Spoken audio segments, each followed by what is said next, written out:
Hello, this is Keith. I'm going to be sharing a program that I made to display 2D linear transformations of a set of vectors or points. And to start off with, there are 4 connections or applications with the class material that this project contains. That's homogeneous coordinates, linear transformations, matrix multiplication, and transposition. Let me go through how each of these are used. The homogeneous coordinates, this is used when we transpose. If you remember, we need to use that, sorry, not transpose, translate, because translation is not normally a linear transformation, but we can make it linear by using homogeneous coordinates. And that's what I've done in the program. Additionally, linear transformations in general, there's many different types in this program that I'll go through. Matrix multiplication, that's necessary for all these linear transformations. And transposition. If you recall the Yoda situation, sometimes data is the vectors are given in rows when we want them in columns, and I have the linear transformation such that I assume the data is given in columns, except from the very beginning I can't assume that my data is given in columns, so that's why I have transpose in case the data needs to be turned around. Now to go into the program, this is the matrix that actually holds data. And this code here, this is what is used to make a new int matrix 2D. And I just want to check 2 things, that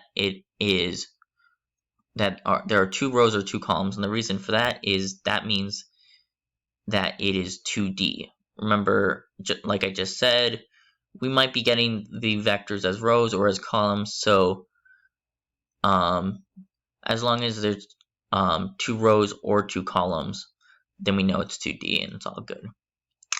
We also want to check that as rectangular. This is a bit strange for linear algebra, but in computer science, these matrices, the rows aren't necessarily the same length. So when you drew it out, it would be jagged. It might be a triangle shape. But obviously we don't want that. We want it such that you can draw it like a rectangle.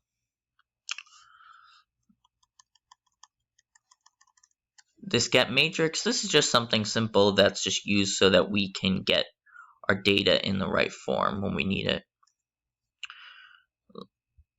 Here's the transpose. This just works by going through the original matrix and then just plucking out things in a certain order and placing them in the new matrix in a certain order, and then replacing the actual matrix that we're using with our data with the new matrix we made. Now here's matrix multiplication.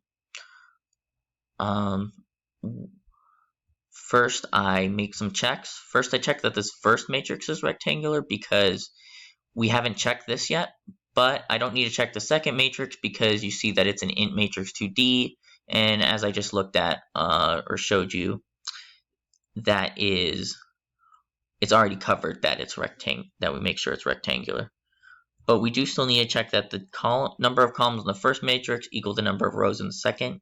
Remember that that's necessary to multiply 2 matrices, and then we can actually multiply. And how this algorithm works, this is the second algorithm presented in the textbook, where you calculate the result for each space in the resultant matrix individually. And essentially how this works is that A is going to cycle through as we make each calculation and add up the different parts to get the result for one spot in the resultant matrix. Whereas I and J represent the rows and columns of either matrix, and at any time the position at row I and column J is the space of the resultant matrix that we're filling at that time.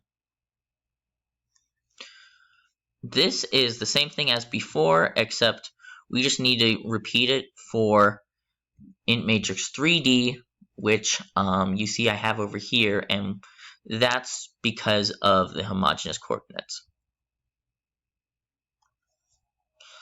Here we have rotate. Here I have this rotation matrix. If you remember, it's cosine times the angle, negative sine times the angle, sine times the angle, cosine times the angle.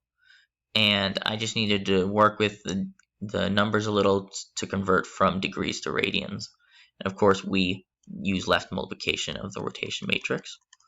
Here's reflect. It looks a little bit different because instead of giving an angle, we give the line, which is a string, meaning some letters and such from like a keyboard.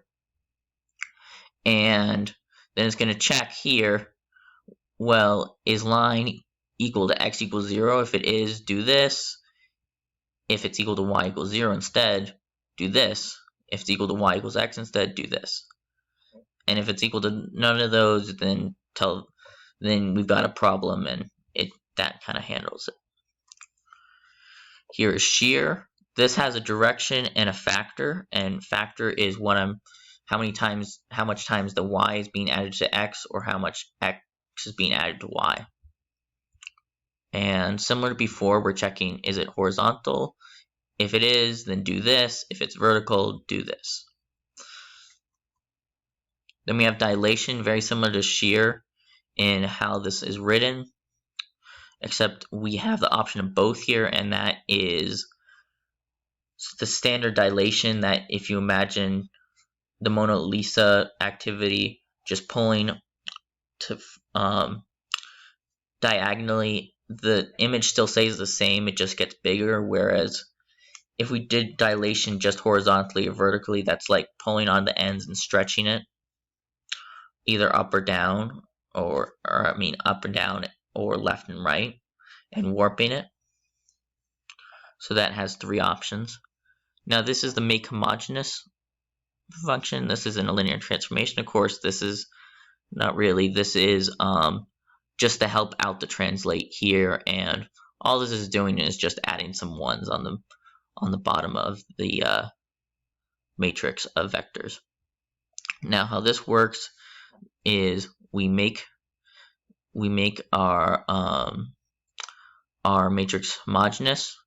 Then we're going to use the matrix multiplication to multiply it with the translation matrix here. It should look familiar, and just put it in the right form. And then we want to make it not homogeneous anymore, because we wanted just to have those 2 rows so that the code can work out. Now this is rotate about. This is, if you remember, composite transformation, which means that we need to use multiple matrix multiplications.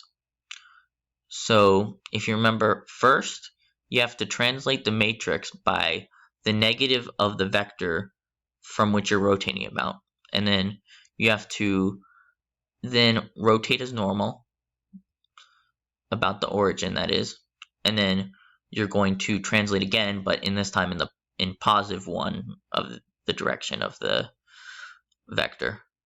And so here, that's where I'm doing all the multiplication and doing it in the correct order too. Then we have projection. This, if you remember, this is the squishing onto a line, and I give, similar to before, you put in a line and you have 3 options: x equals 0, y equals 0, and y equals x. And it has the appropriate matrices here. And then this toString, this is just so that I can print it out and show you. I really wanted to make it actually display an image and have it transformed, but I couldn't get the graphical user interface to work out, so instead I'll print it to this bottom of the screen here, and I actually have it pulled up, the different points pulled up in Desmos, and I can show you that how it transforms and that it works. And that's what's happening here. Is the main is in the code where we actually use what we wrote above, and where we test and create stuff. And as you see here, I have all this stuff here. So I'm going to go ahead and run this.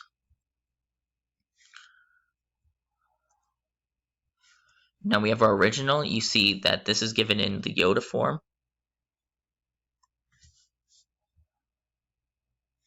And then we have it transposed. Then we left to multiply it by the indenting matrix. And since the indenting matrix, it should stay the same. And you see that it is. Then we rotate it by 90 degrees. And then this is right. And I'll show you in Desmos. And then we rotate again by negative 45 this time. So we're going 45 degrees backwards. Then we reflect. And across the y equals,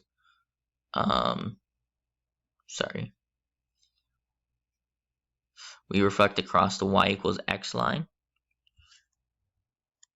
And then we shear it vertically by a factor of 1. And then we dilate by a factor of 2 in both directions, that is diagonally, so that it looks normal, so to speak. And then we translate by negative 10 and 5. And then we're going to rotate about the point 1833. That's this first point or vector here. And we're going to rotate 30 degrees. And that's the result here. And then we're going to project it onto the y equals x line. Now let me show you that this all makes sense in Desmos. So first we have our original. Well, actually, this is the original after it's transposed. And then you see next we have this. This is, I believe, the reflection.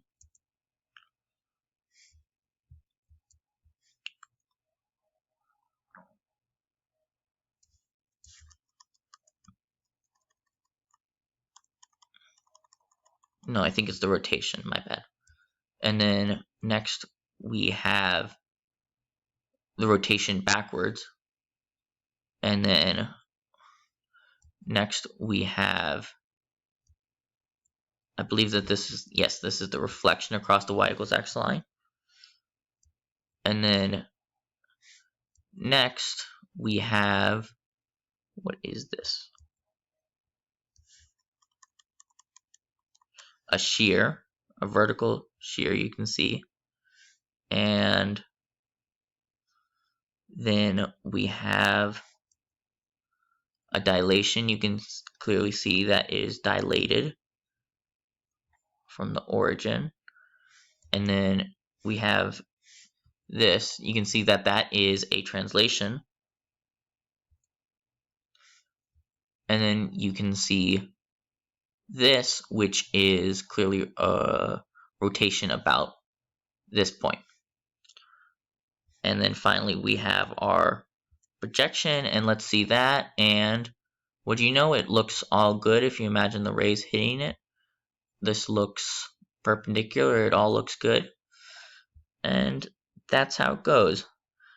I really wish I could have showed you this with a more complex image and showed it in a graphical user interface. I actually had this prepared. You know, you can't really tell, but like it's a person. See the hair, and then this is their head, and then it goes down. This is their body and legs.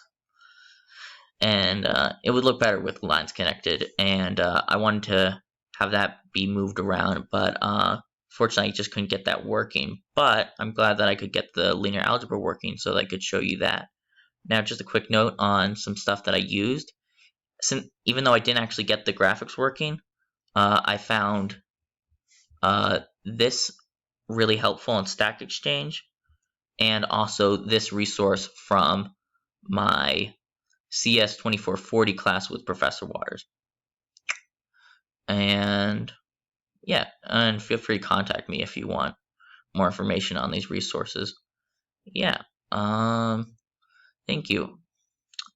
Also, I'm gonna try to get a longer video explaining the code more complexly and that kind of thing. And I don't know, maybe I'll post that on like a YouTube, or I'll think about it. I don't know. I think I'll say in the